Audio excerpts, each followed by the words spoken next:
Midnight, in the land of Goshen, the 14th day of the first month, hyssop branches drip with the blood of a yearling lamb, painting the lintel and the two side posts of the Hebrew slave quarters.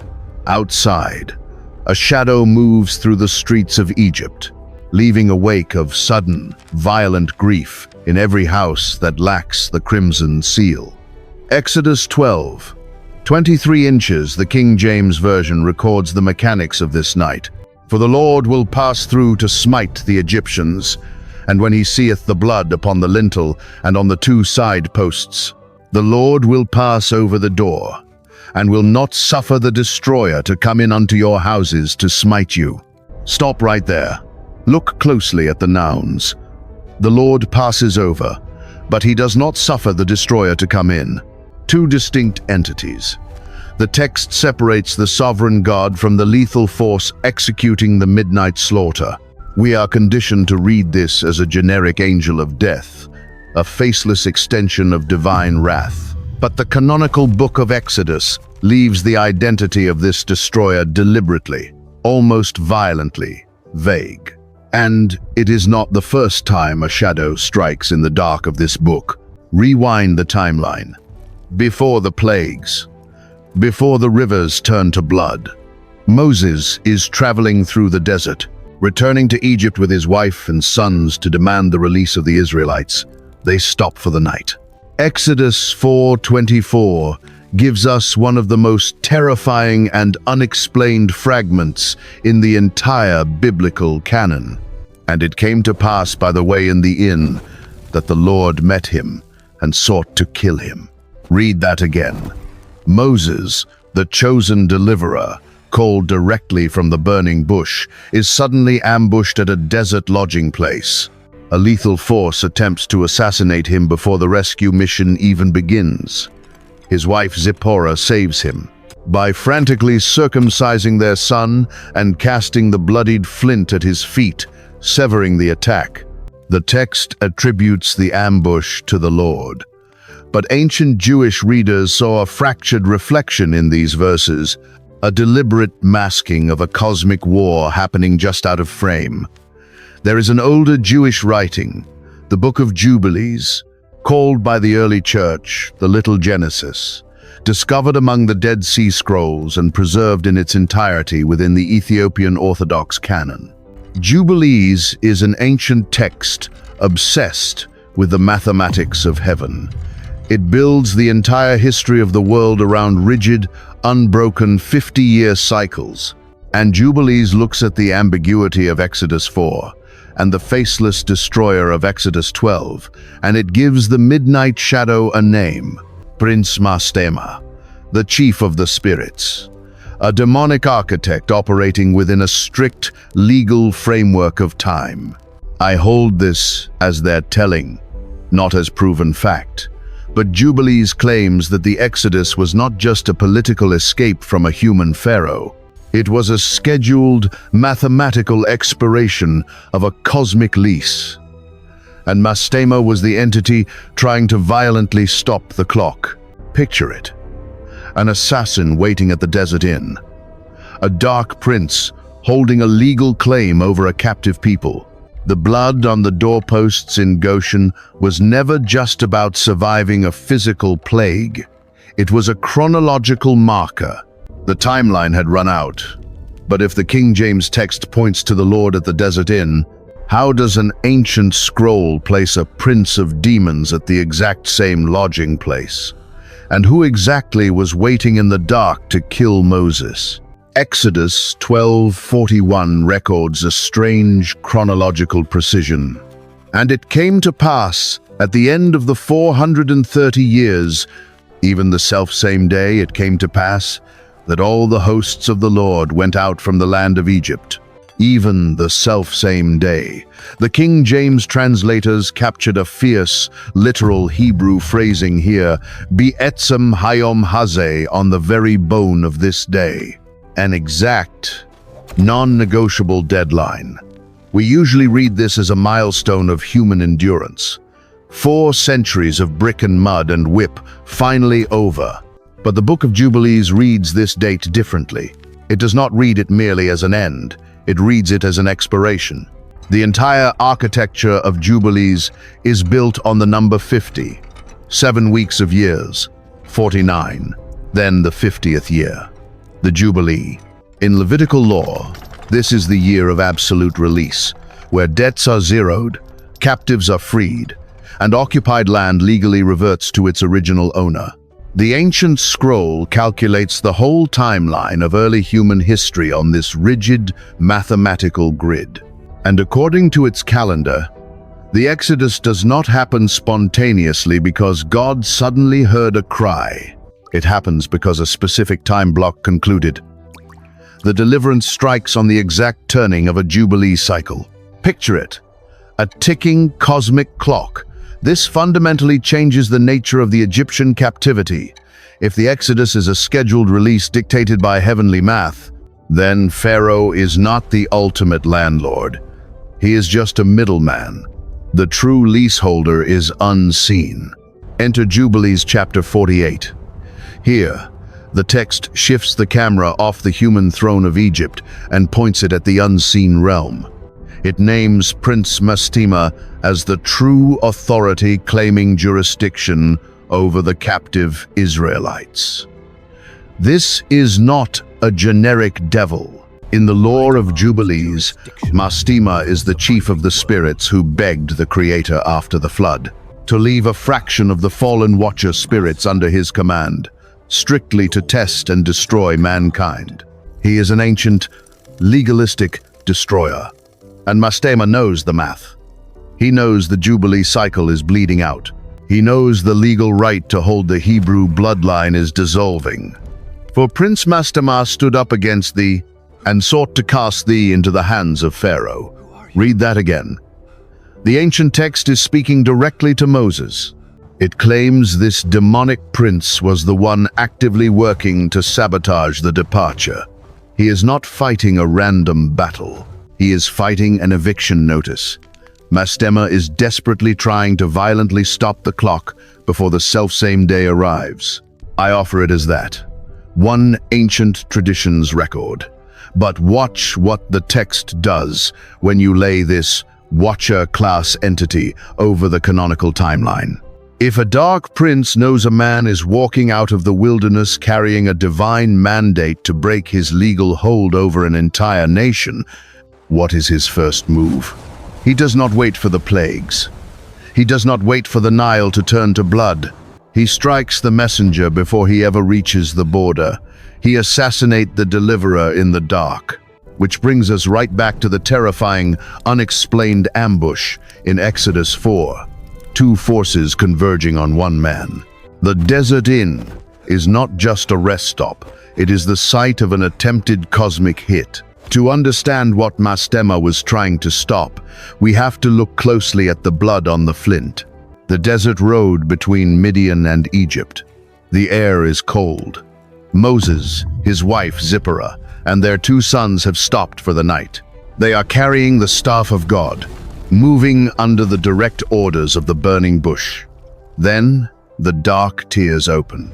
Exodus 4, 24 inches the King James hits without warning.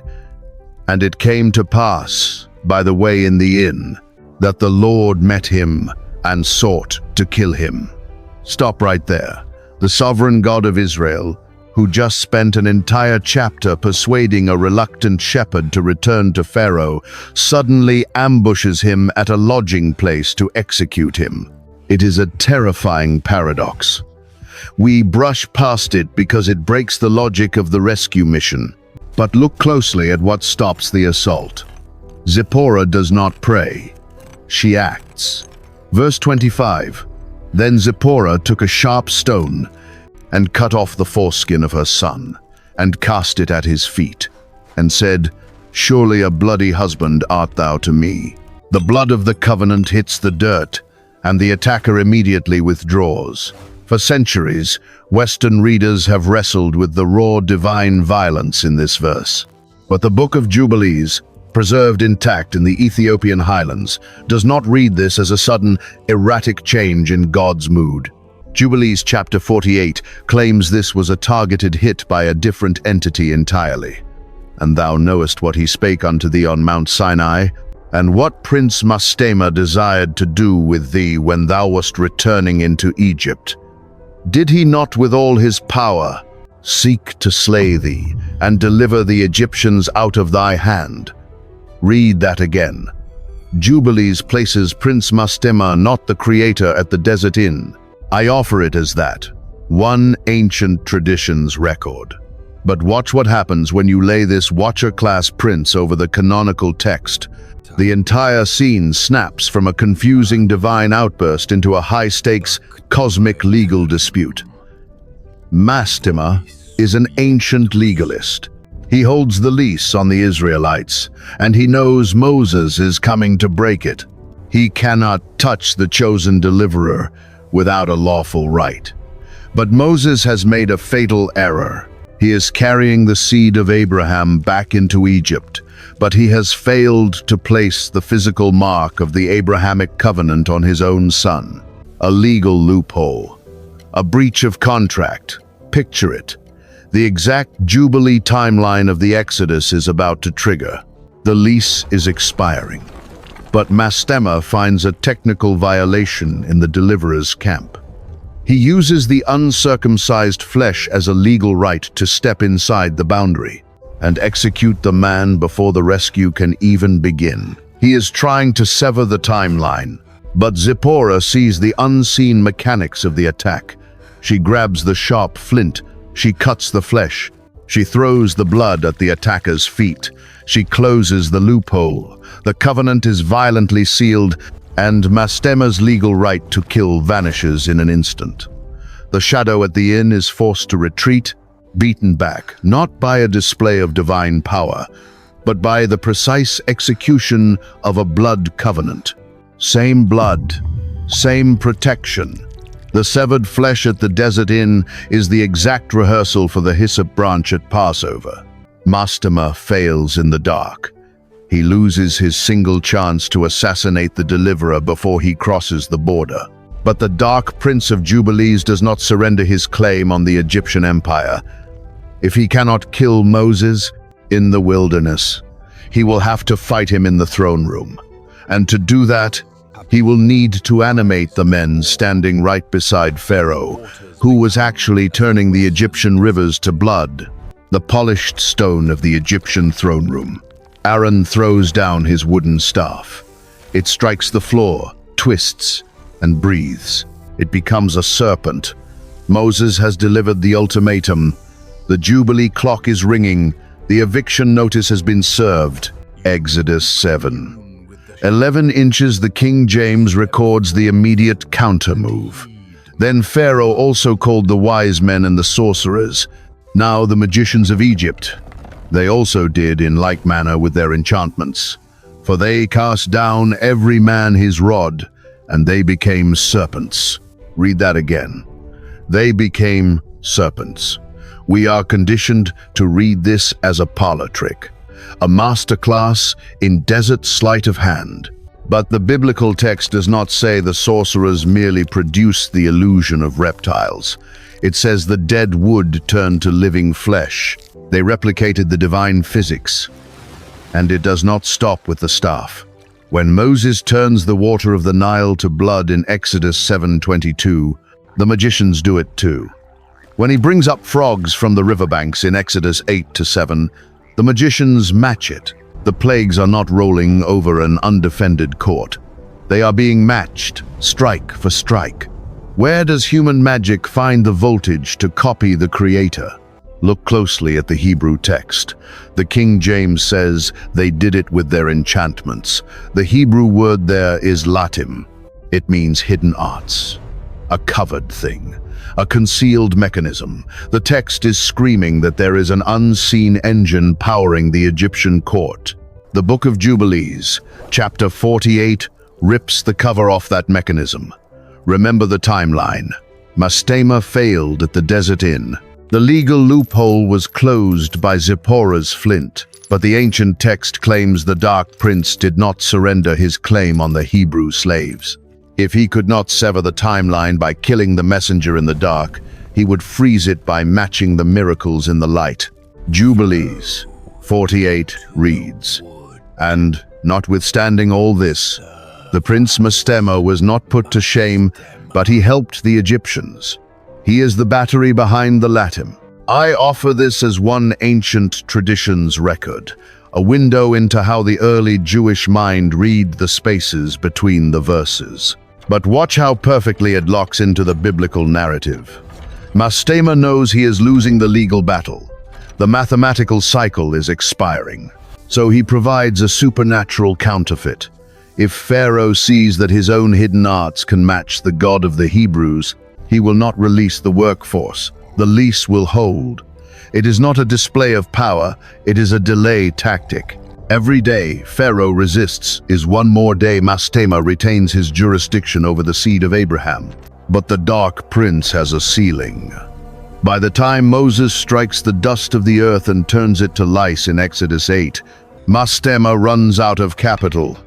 The Latim fails. The counterfeit breaks down. The magicians stand before the throne, empty-handed, and confess the truth to Pharaoh. This is the finger of God. The sorcerers are defeated. The physical miracles can no longer be matched. The plagues begin to systematically dismantle the Egyptian empire. But Mastema is not finished.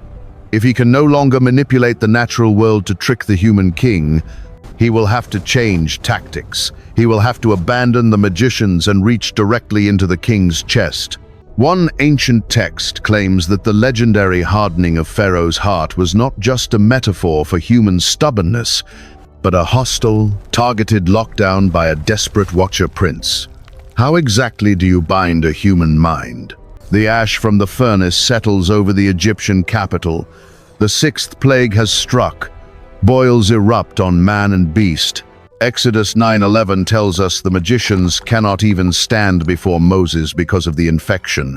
The Latim, the hidden arts, are entirely broken.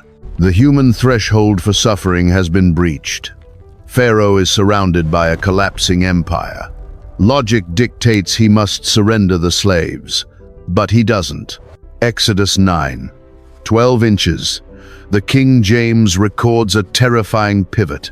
"And the Lord hardened the heart of Pharaoh, and he hearkened not unto them, as the Lord had spoken unto Moses." Stop right there. The sovereign God demands the release of the captives, but simultaneously locks the human will required to obey the command. It is one of the oldest theological paradoxes in the biblical text. We try to soften it. We say Pharaoh hardened his own heart first, and God simply confirmed it. But look at the Hebrew word used here for hardened. Chazak. It does not mean to simply make stubborn. It means to bind fast, to brace, to clamp shut with unnatural force. Something steps into the mind of the Egyptian king and applies a vice to his will.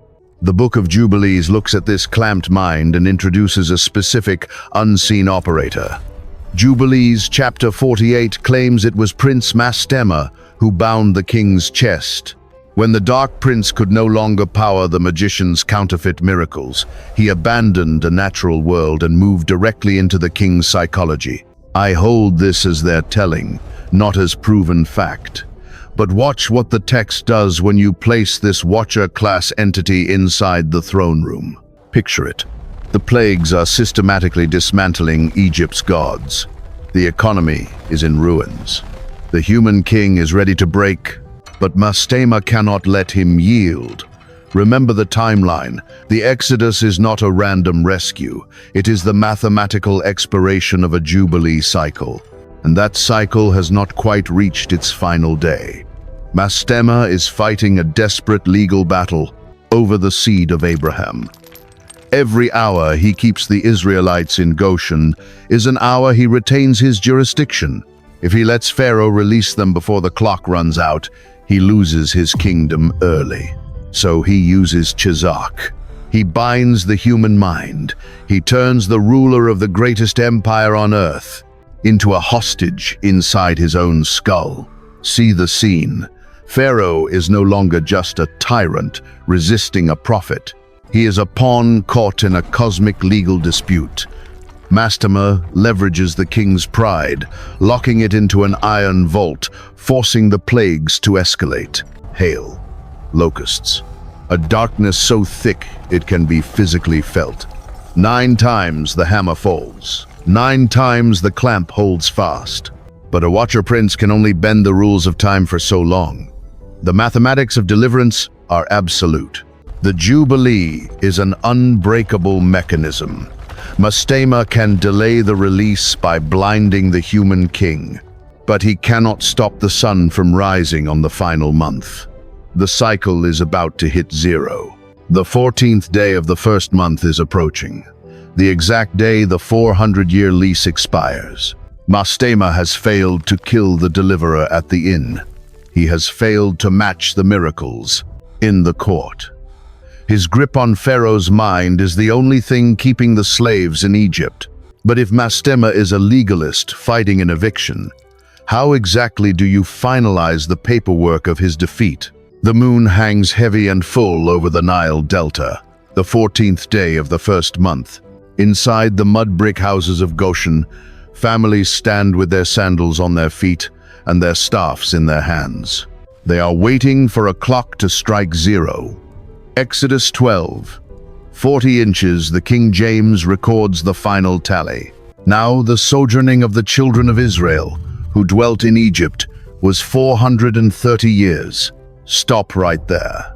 430. It is not a rounded estimate. It is an exact, unyielding integer. And the very next verse drives the precision like a stake into the ground.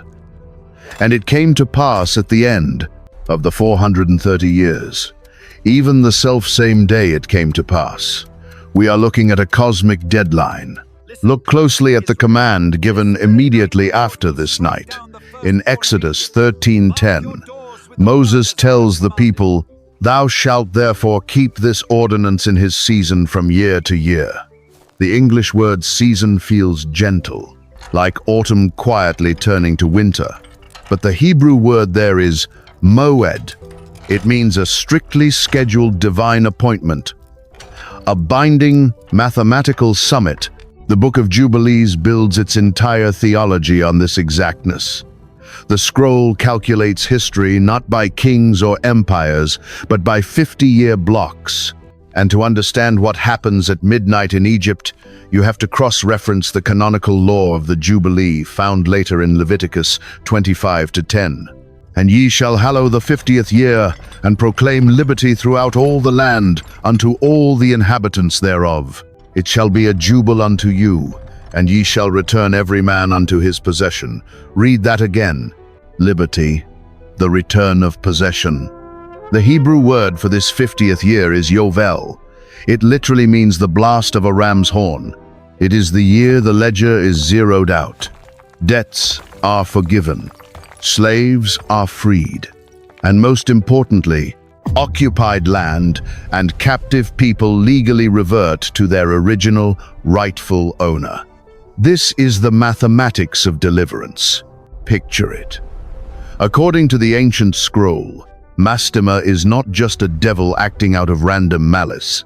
He is an occupying force holding a temporary legal jurisdiction over the bloodline of Abraham. But his lease is subject to the law of Yovel. The plagues were not just a display of divine muscle. They were systematic eviction proceedings. Mastema used everything he had to stall the clock. He ambushed the deliverer at the inn. He powered the magician's hidden arts. He locked Pharaoh's mind in a vice. But he could not stop the rotation of the heavens. He could not stop the moed. The appointed time arrived.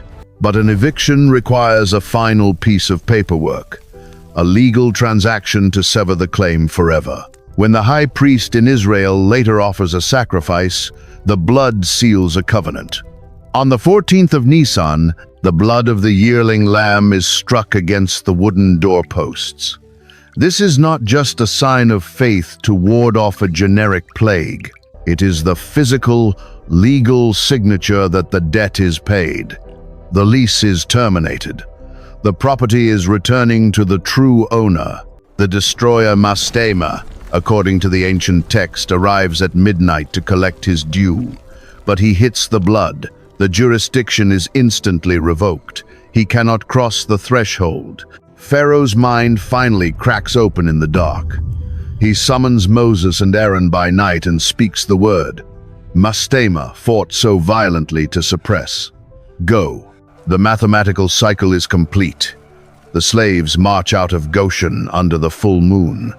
But an ancient Watcher-class prince who has just been legally evicted does not simply surrender his territory without a fight. If he can no longer hold them inside his borders, he will try to slaughter them at the edge of the map. How do you trap an escaping nation when your own human army is already broken? The shore of the Red Sea. The wind is tearing off the water, exposing the bedrock of the ocean floor. Ahead, a dark tunnel through the waves. Behind, the horizon is black with iron and horses. 600 chosen chariots. The entire military weight of a devastated empire, converging on a trapped people. Exodus 14. 8 inches, the King James records the reason for the chase. And the Lord hardened the heart of Pharaoh, king of Egypt, and he pursued after the children of Israel. Stop right there. Shazak, bound fast. The clamp is back on the king's mind. We assumed Pharaoh finally learned his lesson at midnight when the firstborn died. We assumed the eviction was settled. If the legal battle was lost at Passover, why the pursuit? The Book of Jubilees, chapter 48, gives us the unseen mechanics of this final charge. It records a staggering detail about the days immediately following the Exodus. It claims that to ensure the Israelites could leave Goshen safely, the angels of God preemptively bound Prince Mastema in a prison of darkness. For 5 days, the architect of the resistance was chained. But on the 6th day, the ancient text says, he was let loose. Watch what the text does. Mastema has lost his legal right to hold the Hebrew bloodline. The Jubilee cycle expired. The lease is void. The blood on the doorpost legally revoked his jurisdiction. But a Watcher-class prince who loses the courtroom turns to the battlefield. If he cannot own the seed of Abraham, he will slaughter them in the sand. Jubilees 48 reads, and we let him loose that he might help the Egyptians, and they might pursue the children of Israel. And he hardened their hearts and made them stubborn. And the device was devised by the Lord our God, that he might smite the Egyptians and cast them into the sea. Picture it. The dark prince rallies the broken human king. He drives the chariot straight into the dry bed of the sea, right between the towering walls of water. He is using the Egyptian army as a blunt instrument. But look at what happens in the middle of the channel. Exodus 14:24-5. And it came to pass that in the morning watch the Lord looked unto the host of the Egyptians through the pillar of fire and of the cloud, and troubled the host of the Egyptians, and took off their chariot wheels, that they drave them heavily. Read that again. We are conditioned to read this as mere physical sabotage. Mud in the spokes. Axles snapping under the weight of the waterlogged sand, but look at the text. The Lord looks through the pillar of fire and troubles the host. The Hebrew word there is hamam. It means to throw into a panic, to completely confound, to destroy by crushing. This is not just a traffic jam on the seafloor. This is a direct kinetic collision in the spiritual realm. See the scene. Mastema is pushing the iron forward, desperate to reach the rear guard of the Israelites. But he hits a wall of divine physics. The pillar of fire itself steps between the fleeing slaves and the pursuing prince. The divine presence begins violently ripping the wheels off the Egyptian war machines, dismantling Mastema's final strike force piece by piece. The Battle of the Red Sea was never a fight between Moses and Pharaoh. It was the final, violent eviction of Prince Mastema from his 400-year occupation. The waters collapse. The Egyptian army is drowned. The Dark Prince's physical grip is broken, washed away in the salt and the tide. The physical chains were left at the bottom of the sea. But to understand exactly what was achieved in this cosmic war, we have to go backward, back to the night the clock ran out. Because the true victory did not happen in the water. It happened on wood. How exactly did the blood of a lamb permanently sever an ancient watcher's legal claim over the human soul? Go back to the room where this film began. Midnight in the land of Goshen, the 14th day of the first month. Hyssop branches dripping with the blood of a yearling lamb. The crimson seal painted on the lintel and the two side posts. Outside, a shadow moves through the streets, executing a final, violent judgment. Exodus 12:23. The Lord will pass over the door and will not suffer the destroyer to come in unto your houses to smite you. You have read this verse 100 times. You have seen the destroyer as a faceless plague, a generic extension of divine wrath against a human empire. But tonight, look at the blood differently. It is not just a mark of faith. It is a legal signature. If the book of Jubilees is right, the Exodus was never a spontaneous rescue. It was the exact expiration of a Jubilee cycle, a rigid, mathematical timeline. And Mastema, the chief of the spirits, the legalistic watcher prince, spent the entire book of Exodus desperately trying to stop the clock. See the whole board now. He waited in the dark at the desert inn, looking for a covenant loophole to assassinate Moses before the rescue mission could begin. He powered the latum, the hidden arts of the Egyptian sorcerers, stalling the release by matching the miracles. When his magic failed, he used Kazakh to clamp the mind of the human king, holding Pharaoh hostage in his own skull. Every day he held the slaves was another day he retained his ancient jurisdiction over the bloodline of Abraham. But he could not stop the Moed, the appointed time. When the blood hit the wooden doorposts at midnight, the lease was permanently severed. The debt was zeroed out. The people legally reverted to their original owner. The destroyer hit the bloodline, realized his jurisdiction was entirely revoked, and was forced to pass over. His desperate final attempt to slaughter them in the Red Sea ended with broken wheels and a drowning army. I offer this as one tradition's record, not the final word. Test it the way the Bereans tested everything. But when you lay this ancient Ethiopian chronology over the King James text, the Exodus fundamentally changes. It ceases to be just a political escape from a tyrant. It becomes the scheduled, mathematically precise liberation of a nation from a demonic architect. But the mystery does not end at the shoreline. Mastema lost his physical grip on the seed of Abraham in the salt of the Red Sea. But Jubilees leaves a terrifying footnote. It claims the Dark Prince was not destroyed in the water. According to the ancient scroll, he petitioned the Creator to let him keep a fraction of his spirits to continue testing mankind, arguing that the corruption of the human heart required an active adversary. He lost the nation, but he retained his office. The desert is still holding the rest of that war. If this shifted how you read the midnight shadow of Exodus, comment the word "watched" below. Subscribe to this channel because we are going to keep opening these forgotten texts to see what the early church saw. And send this to one person who loves the Exodus story but has never heard the name waiting in the dark at the desert lodging place. The blood on the wood was never just a defense. It was a declaration that the time was up.